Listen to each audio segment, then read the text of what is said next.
Birdman. Kenny B. What's up? What's up? What's up, my brother?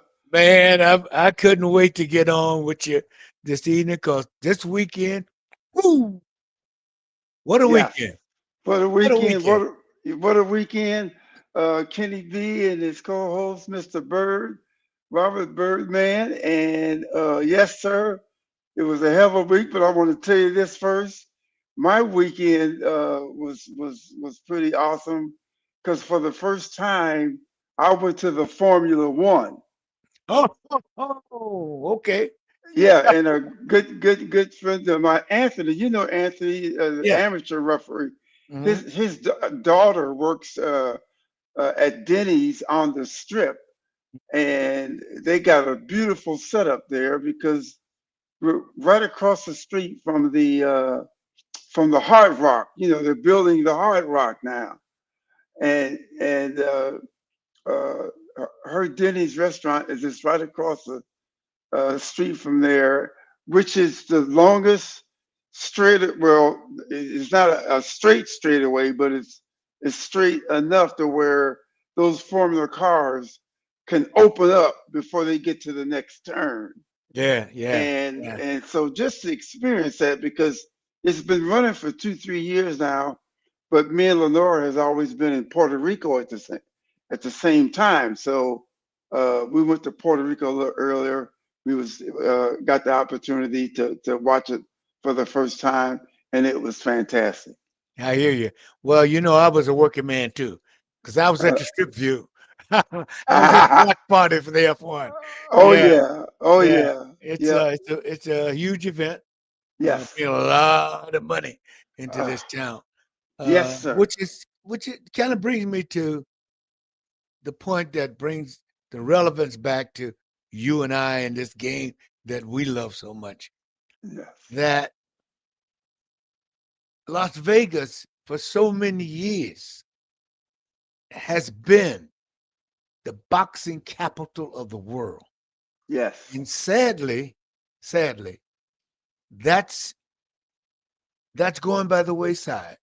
yeah, The boxing capital of the world now has shifted to largely Saudi, Saudi Arabia, Saudi Arabia. and Europe because of the quality of fights that they are putting on there. And Yeah, this weekend, my yeah, man, my goodness, this yeah, weekend, what yeah. a show. What a What? show. That ring four, Yeah. uh, what a show. And for me, the fight of the night had to maybe, well, certainly a candidate for fight of the year, Abdullah Mason and Sam Noakes. It's Woo! Steve What Noakes. what a fight. Yeah, Yeah, yeah. yeah. Man. It was something to see. I mean, I can imagine what it was like in Riyadh watching it live, because just from watching it, on television was something to see, Mm, mm, yeah. something to watch. I mean, you could sit down and get your popcorn and just enjoy it because it was action packed every round. Yeah. I actually was scoring the rounds, and I'll tell you this: there was so many rounds that were so close. They were so close you could literally flip a coin if you wanted to choose the winner of the round. And what I did on my scorecard, Birdman, was score. I would write the word close, and then if I had to choose one or the other, then I would. And ultimately, Mason ended up coming ahead with the rounds because there were close rounds They were. They were. all the way through. I mean, there were three or four obvious ones where there was no question, but they were still close. Yes. Yes. Yes. Yeah, Absolutely. Absolutely. Uh, and this has to be a candidate for fight of the year. yeah, Um, because neither one of these fighters had to look for the other one. That's right. Yeah, we often talk about a fight being fought in a phone booth. Well, Yes. this one, if not a phone book, in a bathroom or a closet, okay, or a closet, because Yes. they were, you didn't have to look for each other. And Right. not only did you not have to look for them, you felt them. You Yes. felt him. You felt that other guy, you know? Yes, you And did. by the way, folks, you can call into the show right now and join in the conversation with Kenny B and I. You can call in. The information is in the description below. But Yes, sir. you know, the difference in this fight, because Steve Noakes was considered when he was the bigger fighter Yeah. and the stronger fighter. Yeah. But that was nullified for me by the fact that Mason had tremendous hand speed, Hmm. combination punching, and the real significant difference was the accuracy of those punches, Yes. those uppercuts. Woo, Yes. man! Yes. Uh, Yes. I mean, uh, both of those guys had to be in tremendous physical shape because Yes. that fight was like we said, it was in a phone booth. It, All 12 rounds. all I 12 mean, rounds. All 12 rounds. they were in each other's face, you Yeah. know? Yeah. Yeah. So And no, go ahead. Go yeah. ahead. No, I was just saying that a matter of fact, here's something that if you peeped it, I did too. That's the only fight on the card that the audience started to chant Yes. for the fighter. Yes. That tells you that Yes. fight was something, man. Yes, they were enjoying it, and for me, uh, uh, I thought that that the pace of the fight, that somebody was going, there was going to be a technical knockout or a knockout somewhere before it went 12 rounds. But Bird, you have seen it as much as I've seen it.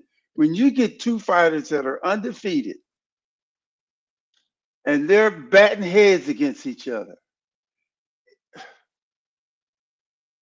like Michael Buffer said, somebody's oh, it's got to go, and they are bringing it to like two rams Mhm. button heads, Yes. and who's gonna buckle first? Yeah. Because at the pace that this fight was going, and then we can't forget that there was an accidental headbutt. Hmm. The notes it received a cut because of it, and uh, so for our fans, the referee Miguel on Hill, if I'm pronouncing his name right, from Mexico, I thought did a fantastic job. He just let the fight play out itself. He used verbal commands for most of the night. He because a lot of their holds I thought were hard holds, but he would say break, and they would break a short little step back break, but then they would engage.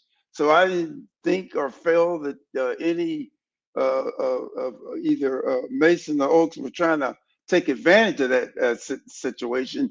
But at the same time, uh, uh, I thought referee Miguel did a fantastic job. I want to give him a shout out. And again, fans, if you like, you can tap into our description and join us and conversate with us if you had the opportunity of seeing the fight this past weekend.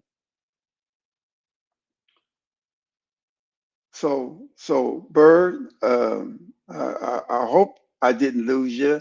I don't see you on screen, uh, but the scoring of the fight, which favored and gave Mason the win, was 117-111, and twice 115, 113 twice, 115, 113. And personally, should there be a rematch to a fight of this magnitude? Without a question, there should be a rematch.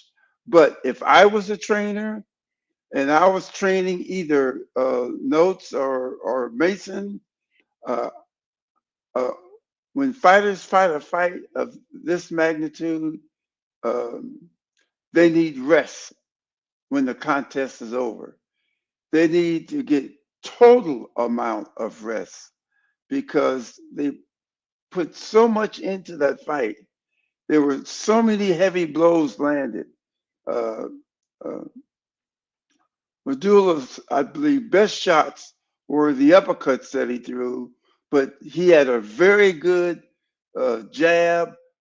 He was throwing to the body as well as the Notes. Same thing. He brought it. He threw some very good body punches, as well as um, hooks to the head. I mean, you can just go on and on with the way they mix their punches up. Uh, um, at one point, Noakes kind of buckled. He kind of buckled a little bit. I believe it was, shucks, what round was that? He buckled somewhat, but he was able to regain his posture and was able to continue fighting. And that's the name of the game. I mean, uh, uh, fighters condition themselves, uh, to go the distance. They prepare themselves to, to go the long haul. And if if if you're not in shape and you didn't prepare right, that would have been a fight that if you had been in, that would have uh, wore you down. And at one point, I thought that Notes was getting wore down, but then he come back strong. Uh, he come back strong and show that he was a warrior, just like Mason. Uh, Fans, call in if you want to be a part of this discussion. Check out the description and call in and give your opinions on what you thought of the fight card that took place in Riyadh, Saudi Arabia. I can personally say that I have been to the country. Me and my wife got the opportunity to travel there uh, from the graces of the um, Turkey Al Sheikh, and it's just a wonderful place to see. We had a fantastic time while we were there, but but again, that fight, uh, uh, I'm not going to say stole the show because I was overly, overly impressed as well with Devin Haney. He moved up a weight class. He moved up a weight class. Uh, uh, to my knowledge, did not fight a tune-up fight. He just moved up. I mean, he's already been a world champion at 130 and 135. I'm sorry, 135 and 140, and now he's fighting at 147. And for him to to give a performance, the performance that he gave was second to none. Uh, uh, like I said, to my knowledge, he didn't take any tune-up fights. He just went in there straight up, um, fought uh, his best, which uh, uh, well, first of all, um, in the second round, he was able to drop um, Norman, and when he dropped Norman, Norman got up, took the punch well. Uh, uh, Devin Haney saw, hey, Birdman, you're back. I'm back. All right.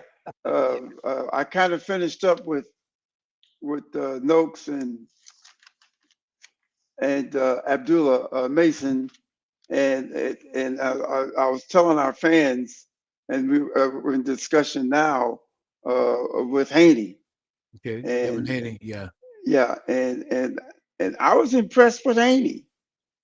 yeah. He He. moved up in weight, Yeah, and yeah, I was very impressed. yeah. He looks like he didn't lose any power on the That's move right. up.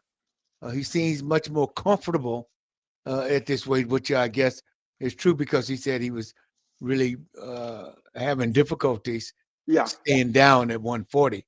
at So 140. he's much more comfortable where he's at now, Yeah, and I think you could. I think that was reflected yeah, in his performance. He uh,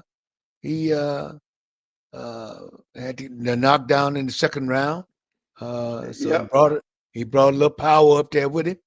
Uh, yeah. Now there was a number of people saying that I think it was Connor Ben, who potentially might be one of the guys that he is going to have to deal with in the future, was Yeah, saying that he doesn't want to fight with him because he doesn't engage. And I'm yeah, saying, uh, when you go in and you knock somebody down, I think you've engaged a little bit. yeah, Uh, uh, when he this was what for me was a case of a boxer, you know, yeah, versus a fighter. Norman Jr. is a fighter. He's yeah, looking for that one solid knockdown punch. Devin Haney is a boxer.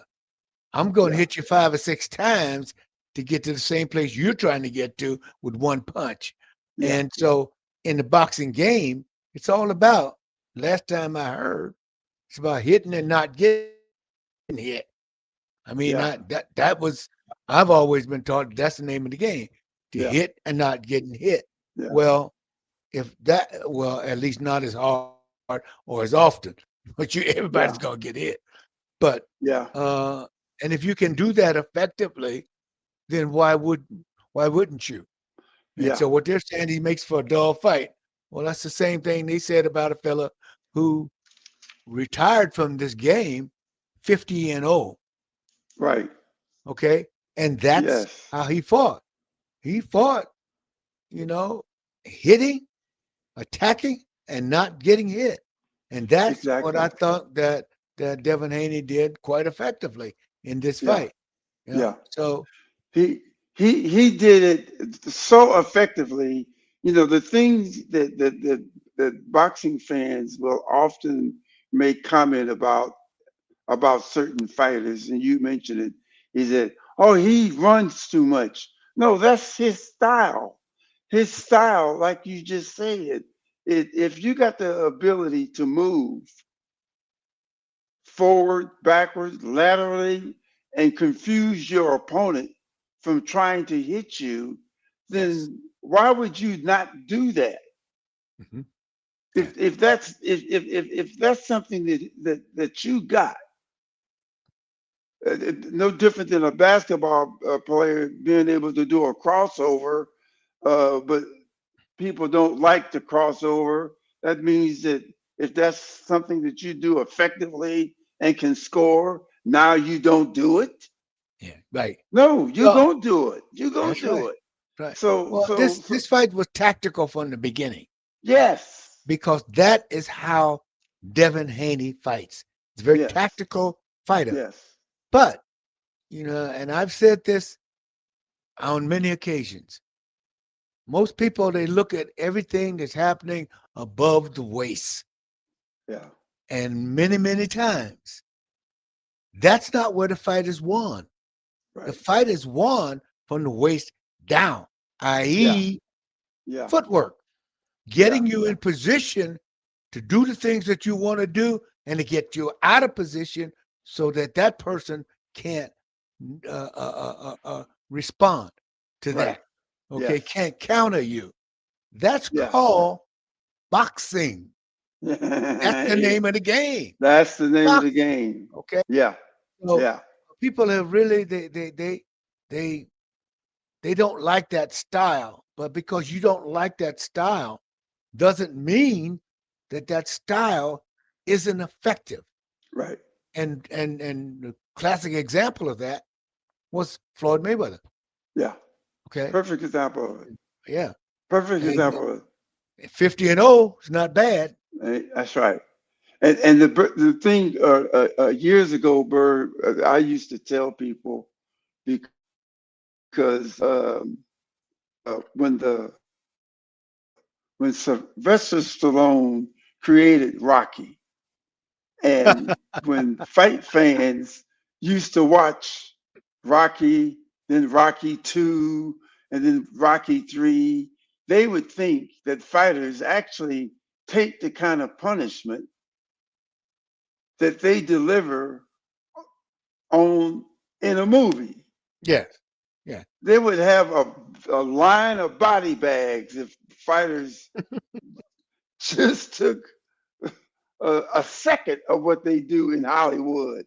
Well, It's not the yeah. same. It's not the same. Well, you and I, we were both referees, and I'm telling you, if we allow any fighter Yes. to take the punishment that those fighters took in the Rocky movies and Right.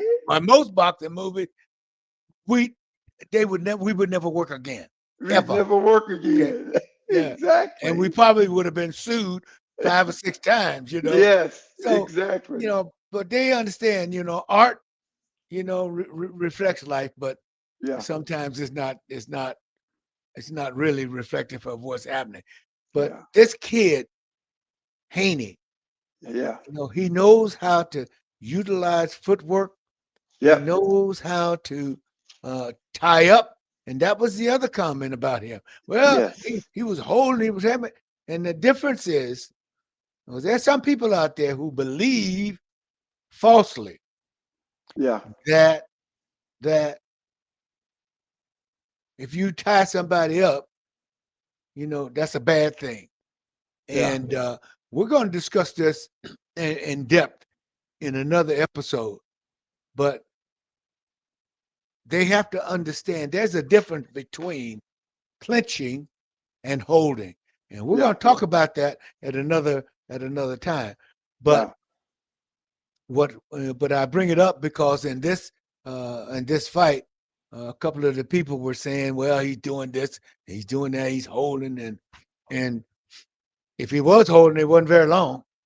That's exactly right. Right. And when the referee, which I thought did a good job, he was a USA referee, Ricky Gonzalez. Yeah. I thought he did a great job as far as, I mean, when you get two fighters in there that are listening to your commands, and that's what we want them to do, it makes our work a whole lot easier. Yes. And we've often mentioned that a lot of times we establish who we are to the fighters when we're in the dressing room. Mm-hmm. And apparently, Ricky did a good job in doing that because the fight was a good, clean fight. Uh, After the knockdown, it seems like, or it appeared like uh, Norman just couldn't, you know, to me, get beyond uh, uh, that knockdown. Mm-hmm. And Yeah. the knockdown only took place in the second round, so he still had 10 more rounds to to do what he needed to do. But the one judge had it 114, 113, whereas the other two judges had one that had it 117, 110, and 116, 111. Mm-hmm. So other than the judge that had it by just one Let's round. do this. Oh, Bird. We have a caller on the line. Caller. Got one. How are you doing? And welcome to the show. And what's on your mind? Are you there, caller?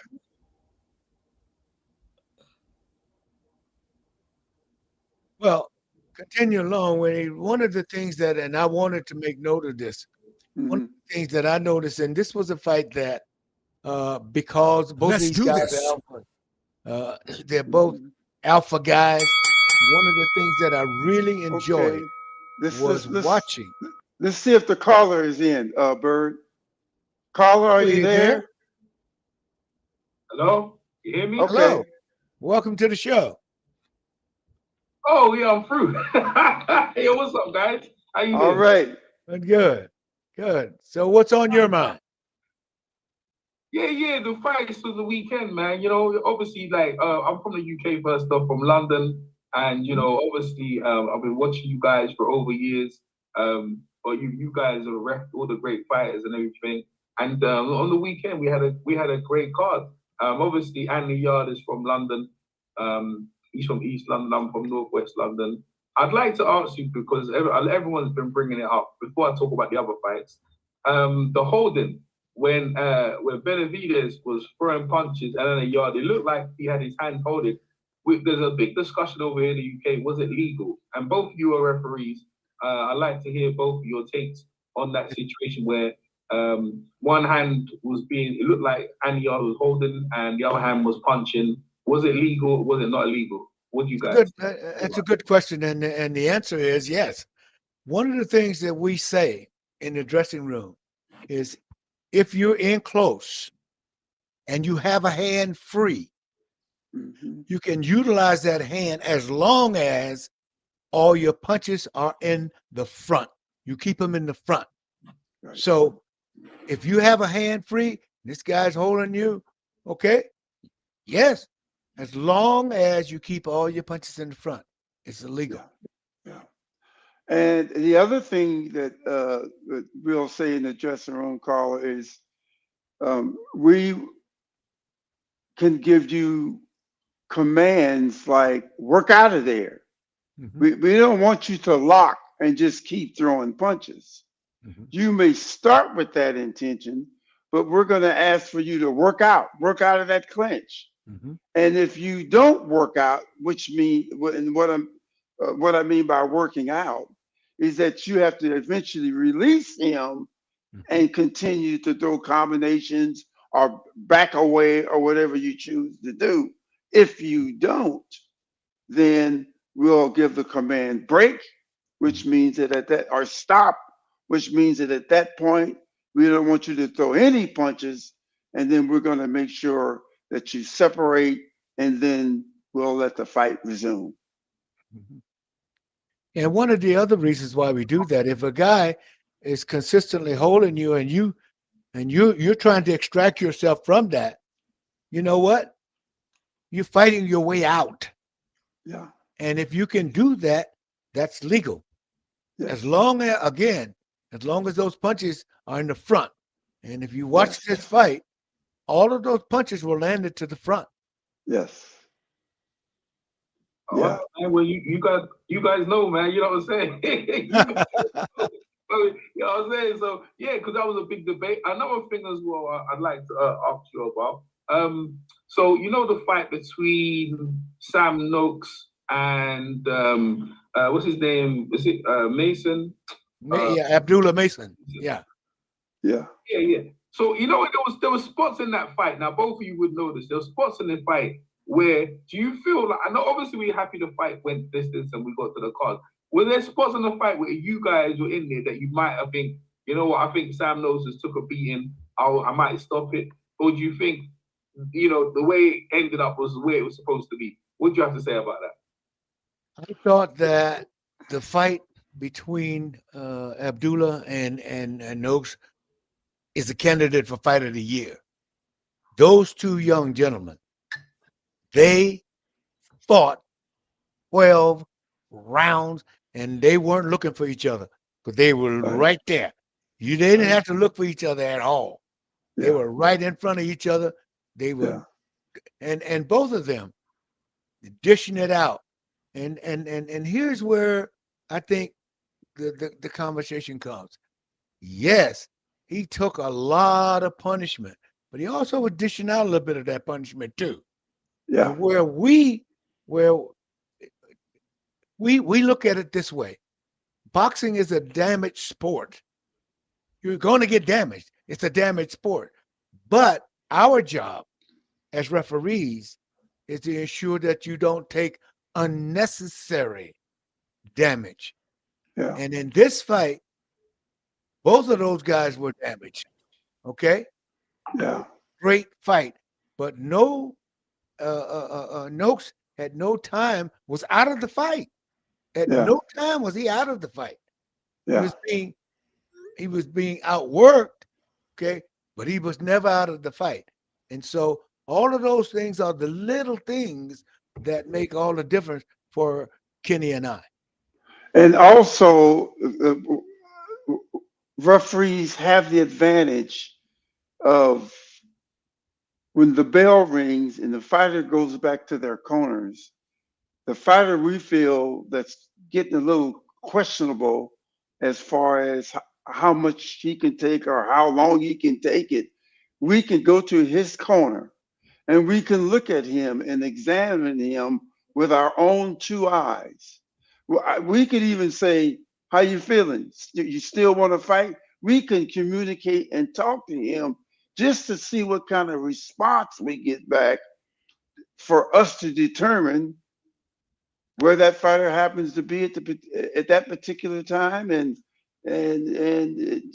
do I feel that it's okay to let him go back out there and go another round or two? So that it all falls into our hands, and we use every bit of opportunity that we got to make sure that that fighter is capable of, like Bird said, defending himself. He has to be able to defend himself. Yes. Intelligently defend himself. Intelligently defend himself. Right. Exactly. Yeah. That helped clear it up for you? Yeah. I got one more thing before I go, because I love listening to you guys, because obviously it's good to have you guys there. Years ago, my name is EJ Boxing Live over here in the UK. I used to interview fighters, but now I train amateurs, and I got a couple of pros there, so whatever. But Richard Still, I interviewed Richard Still some years ago. Yeah, I'll ask you about. Let me ask you that question. Was it Magadoff? There was a fight. I think the guy died later on, right? So he was taking punishment. I was talking to Richard Still. He couldn't see that when the guy was getting punishment, there was no way to tell that guy was taking punishment. Did you see that fight? And I know it's some years ago, but that fight in Magadoff, I think he's in a wheelchair or something. Do you remember that fight there where he was just taking punishment, but it wasn't visible to the eye that he was actually hurt, and he was seriously hurt? What do you have to say about that? I think he's talking about the fight where Richard stopped the fight, and it was about 3 seconds left in the fight. I think that's the one he's talking about. No. That was Chavez Melchick Taylor. Yeah. Yeah. All right, let's talk about that one. Yeah, let's talk about Chavez and Melchick Taylor. What do you think about that one? And in terms of obviously we look in hindsight. What would your take on that one? What was both your take on that scenario? Kenny? Well, I was an inspector with the Nevada Commission, and I was in Melchick Taylor's corner that night. And when Melchick Taylor got knocked down, I personally didn't get the opportunity to see what Richard, because Richard Still was a referee, actually did, because in Melchick Taylor's corner, Lou Duva when Mildred Taylor got knocked down, he ran around me and ran up the stairs. I tried to grab him because if a cornerman goes up on the ring apron, you disqualify your fighter. Yep. That's the rules. So when Mildred Taylor stood up and Richard asked him twice, "Are you okay? Are you okay?" Mildred Taylor looked over at Lou Duval, who had climbed up on the ring apron that distracted him from responding to Richard Steele, and knowing that safety comes first for us, Richard stopped the fight. Now, I want to tell you what happened when we got Mildred Taylor back to his dressing room. Because, hell broke loose in the ring after that. When they got Mildred Taylor back to his back to his dressing room, as soon as he walked up the stairs to walk into his dressing room, he threw up blood mixed with vomit. He threw it up. And he was so beat up that they had to bring a gurney or a stretcher into his dressing room, put him on it, and take him to the hospital. Now, the diagnosis at the hospital said that he had 2 orbital fractures, one over each eye. They said he was totally dehydrated, and they said that he swallowed 2 pints, an estimated 2 pints of his own blood, because he had lacerations on the inside of his lip, and he was swallowing it during the course of the fight. In addition to which, he was concussed. Exactly, Birdman. And he just wasn't the same fighter ever again after that fight. So the answer to your question, because Richard Steele was my teammate when we were in the Marine Corps on the Marine Corps boxing team, and was my mentor. My mentor too. Yeah. Yes. And I've been asked this question so many times, and my answer is always the same. He did exactly what he was supposed to do. Yes. That is what he was supposed to do. But they're talking about, because at the time we had ring lights. Little red light would come on at 10 seconds. Okay. He didn't see the lights. When we are evaluating a fighter, what we are doing, we're looking at that fighter and we're expecting something to come back to us to tell us that this fighter can intelligently defend himself. And if we don't get that response, our job, our responsibility is protect that fighter. And that is what Richard did. Yeah. Yeah, that was good. I'd like to bring up a fight that I always remember. Yeah, and Mr. Bird, that you was involved with, Conor McGregor and Floyd Mayweather, right? In that fight, I know a little bit about that. Yeah. Yeah, McGregor. I understand that McGregor was a novice, and I understand that it was a massive fight, and you want to look after him. But in that fight, I want to honestly. The way, obviously, the build-up, Conor McGregor and Mayweather was talking. But you know what, Mr. Bird, obviously, fighting is a boxing hard game. But, you saved him from going on his back, but it was nice to be seen. The pictures, I really, oh my. Maybe that was the only thing, I said to myself, why? But at the same time, you got to do you had to do the job, obviously, saving the fighter. But I felt this that image of him laying down, because he caused so much MMA. They said so much disparate things about boxing. You know what I mean? And just to see it, and I'm going into this question because we're doing another one, right? We're going to be talking about Jake Paul and Anthony Joshua. But I like to hear you take about that one, and then obviously both your take on Anthony Joshua and Jake Paul and the severity of that fight, because to me it's a very dangerous fight. In the same breath as Mayweather and McGregor, What's your guys' take on that one? Obviously, you was in the ring, and obviously Haney can. Then after that, go ahead. Well, I don't think that Mayweather McGregor is in the same category as Joshua and Paul. Yeah. I think that because if you're an MMA fighter, you're used to combat. And what people forget about MMA is that in MMA, they call it striking. Well, striking in MMA is very similar to boxing in boxing. Okay. So my take has always been on that fight that it was a win-win-win kind of fight.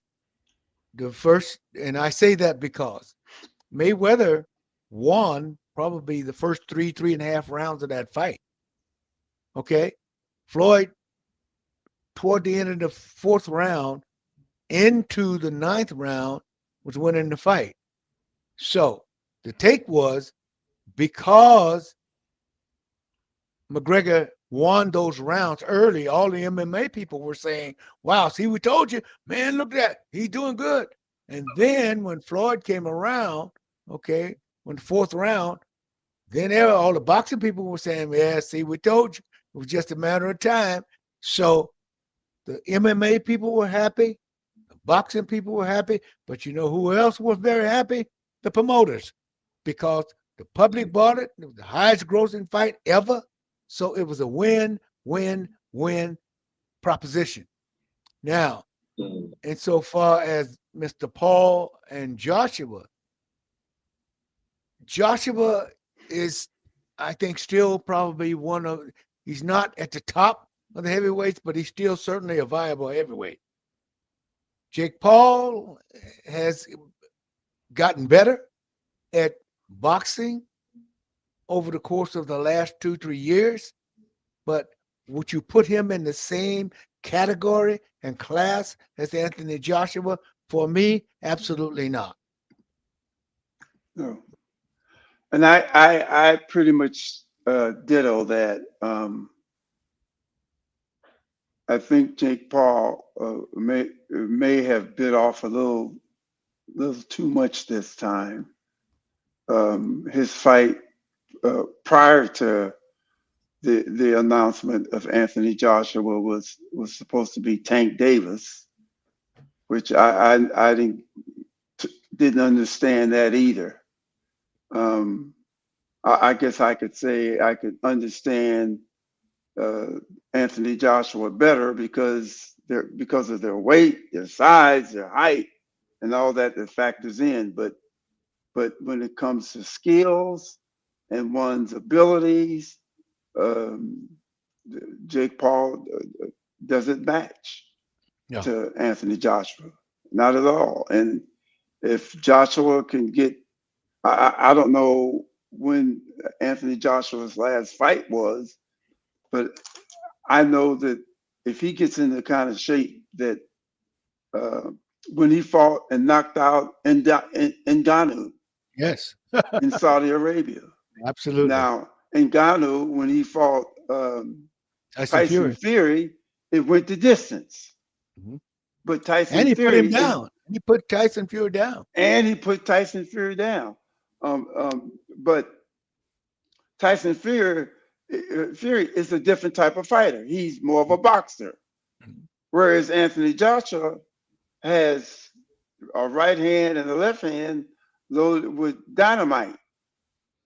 And as we saw when he fought Ngannou, he took him out. So I like the Birdman. I see the same thing happening if this fight comes off. That's what I see. Mm-hmm. Okay. Yeah. Last thing as well. Well, I've probably got one more, but it's the last thing. The American heavyweights, man. You guys have been dominating the landscape of heavyweight boxing for years. I mean, favorite fighter, one of my favorite, Evander Holyfield. You know, obviously Lennox Lewis, Mike Tyson, and all the great fighters coming through. What's happened to Americans? What's happened to the Americans? Are they not interested in boxing? HBO's gone. Showtime's gone. the boxing's in over in Saudi Arabia. Where's the investment gone back into the amateurs? You for whatever reason, you're not getting no medals. But like, as you can see with Abdullah Mason, you still have enough talent. Like, you know what I mean? You still have America is still the leader and still has the most world champions in boxing. Where are we gonna get the next Jack Dempsey, Mike Tyson? Where are we gonna get the next Evander Holyfield? And what are you guys doing in your field to feel like you can follow the next guys coming through? Do you know anyone who's doing anything about it? And where's your next great trainers like Emmanuel Stewart? That's quite a few questions there. Oh boy, you brought up a lot of stuff. I'm gonna tell you, but I'll try to work you through it. The truth of the matter is, the heavyweight division is now European. The best heavyweights in the world are all in Europe. The best fights are being made in Saudi Arabia, witnessed by this very card that we're talking about. Okay. And I agree with you that our amateur program has taken a significant dip. And that's historically where all of our great professionals were developed and came up. That's gone by the wayside. Las Vegas, which is where we live and where we have functioned for years, known worldwide as the boxing capital of the world. That has changed. The boxing capital of the world now is in Saudi. So the landscape of boxing has significantly shifted. My opinion. And Carla, you brought up a good point. I mean, when you look at the history of the U.S. and you can go back as far as Ali if you want to, as far as what he did for the sport. And then after Ali left the ring, it was Larry Holmes and his 7-year reign as a heavyweight. And then after Larry Holmes, then came Mike Tyson. And during that era with Mike Tyson, we had Evander Holyfield, we had Lennox Lewis, Riddick Bowe. I mean, we had heavyweights coming out the woodwork, but it wasn't, in my opinion, until the Klitschko's, Vladimir and Vitali. When they took the belts back over to your homeland, that's when it all changed as far as the heavyweight division. And like the Birdman said, that's where it is now. When I went to Saudi Arabia for Turki Al Sheikh's first fight with Ngannou and Tyson Fury, the night before was an all heavyweight show. And they had some heavyweights the night of the big fight, but I was surprised to see that there were heavyweights all over the world. There were more heavyweights on the card than U.S. heavyweights. And like you said, for years, the U.S. have been dominating in the heavyweight division. But it's a new time, it's a new era, and the Sheikh. The landscape has changed. Turki Al Sheikh, the landscaping has changed. That's where we're at. And the guy that is really the dominant heavyweight, my God, is Usyk. That man, and I started out with him. I did his fight when he became the cruiserweight champion of the world. And he has revamped the whole belief about the heavyweight. He's the best heavyweight out there right now. Without a doubt. I agree with you. But you know what I think about America in terms of where it went wrong. I feel that the broadcasters didn't do justice. Larry Merchant and Jim Lampley, they had an idea of how they wanted their fights to be, and for whatever reason, they had Mike Tyson as the catalyst of how boxers should be, and that was their main thing. And I think if they change the broadcast, because we're in the UK, we're more respectful. That's what I feel, in terms of our fighters. And obviously, even though our fighters are not good, we still cheer them. And somewhere along the line, in American, they don't treat you like Tim Witherspoon. He came over here and fought Frank Bruno. I'm sure you remember that fight.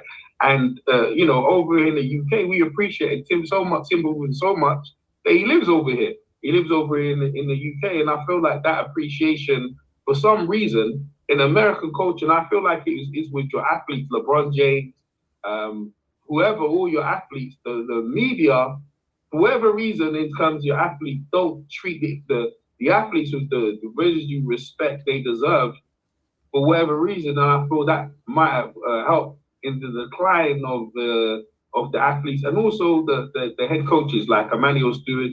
He had the whole of Detroit, and he took the fighters from the front, and obviously pros. There's the building of that, the bricks of the next great coach, the next great fighters. It seems like that's not even. It's happening with Cuba as well, by the way. That Cuba and America used to be the number one dominant force in amateur boxing. But what do you have to say in terms of the broadcasting and how it seems like the boxing itself in America is kind of killing itself?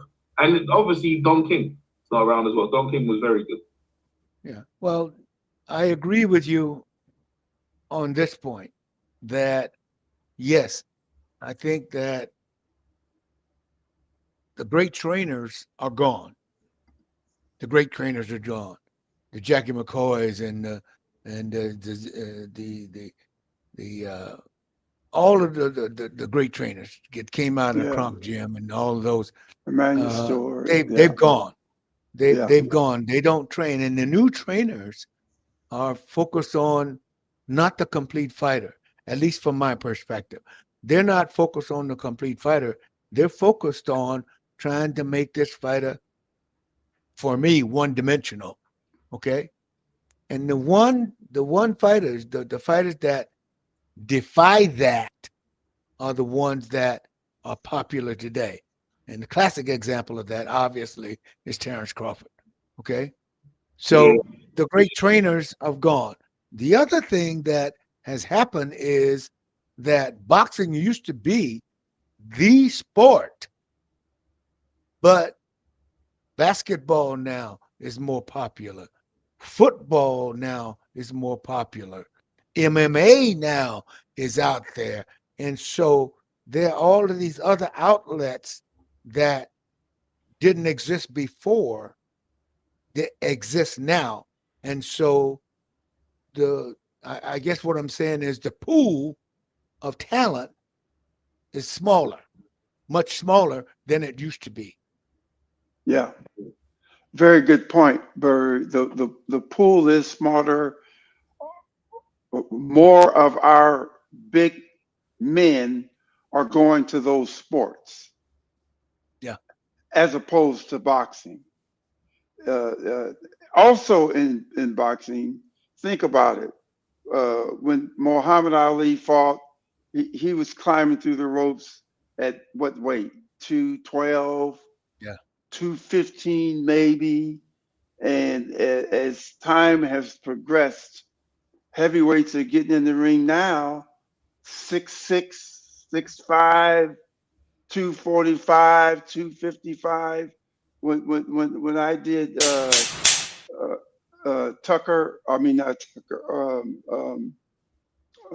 Tyson Fury and Deontay Wilder. Tyson Fury weighed 270, and Deontay Wilder was 230. These guys are big guys now. Yeah. Yeah. Well, you know what? We're gonna have to go. Yeah. We got a queue.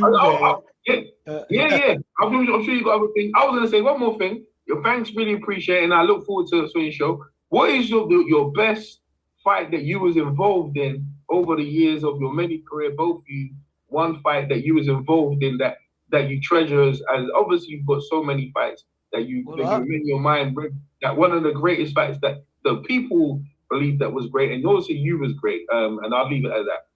Obviously, for me, it would have been Mayweather McGregor. And Kenny? Yeah, it would probably be Mayweather and Pacquiao. Both very, very talented. Brought a lot of excitement, a lot of money to the sport, and I was just blessed to be a part of it, just like Bird. Yeah. Oh man, yeah, man, you both done a great job. I really appreciate you. Thanks very much. Over in the UK, it's 4-1. I'm surprised I'm up, but hey, man, I really appreciate you coming on the show, and wish you guys all the best. I look forward to hearing from you very, very soon. Thanks very much. Well, we thank you, and hey, don't make this the last time. Let's do it again. Okay. Yeah. Definitely. Take care. Bye-bye. Take care. Bye-bye. And with that, Bird, I believe we're close to closing, but I do want to do this. We didn't get a chance to talk much about Benavidez and Yarde, and because we had the caller that was asking some very good questions.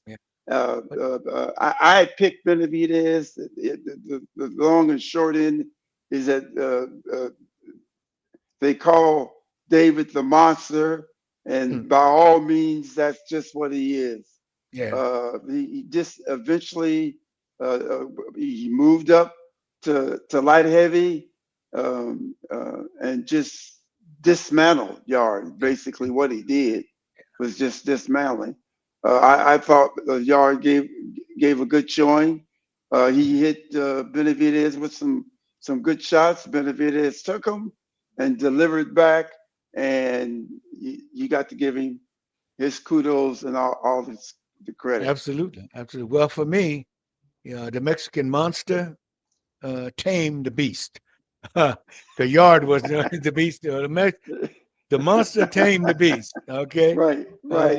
But and to close out, one of the announcers said something, and it was, for me, very profound, and it really summed up what this beautiful game is.